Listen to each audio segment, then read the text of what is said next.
This Miller neon sign came in a few days ago. So I'm going to check it to see what's wrong.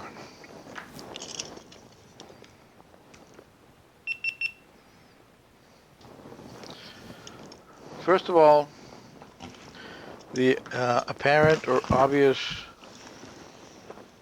thing that it has a broken section.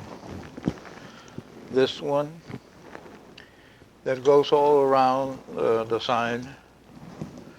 So that's what I'm going to check. I'm going to check the rest of the sign to see if there's anything else wrong with it. So the easiest way to do that is to bypass the broken section. There's one electrode here, and then the other one over here. So I have to put a jumper wire in between those two. So to start off, I have to take out the electrode boots, which are almost stuck to the electrode. So what I'm going to do, I'm going to use this heat gun.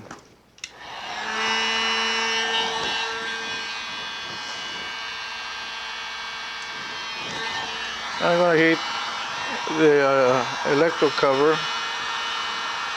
Not much, it doesn't need much.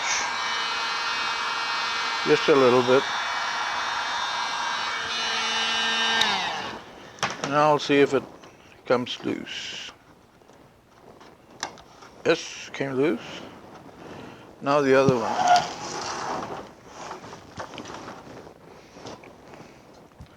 This one's also tight.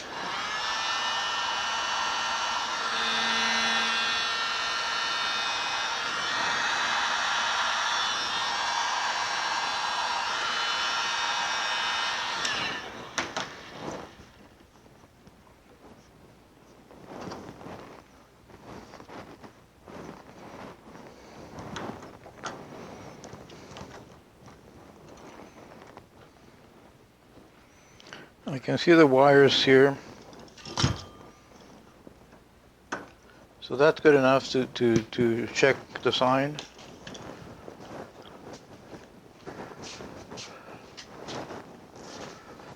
I'm going to use this alligator clips. One alligator clips goes to one of these. I don't even have to disconnect anything. I just have to expose the wires, and that's it.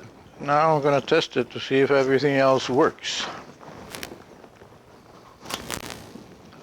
Yep, everything else works.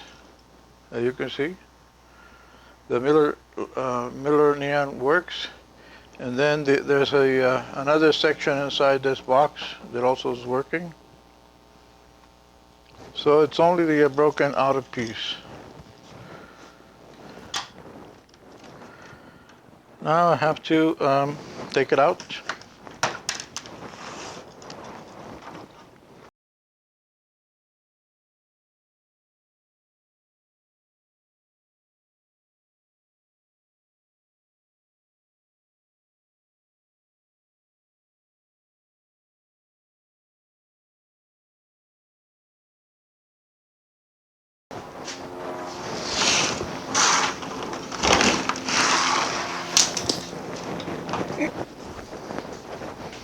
Now I have to make a pattern. For that I have to get me a piece of paper.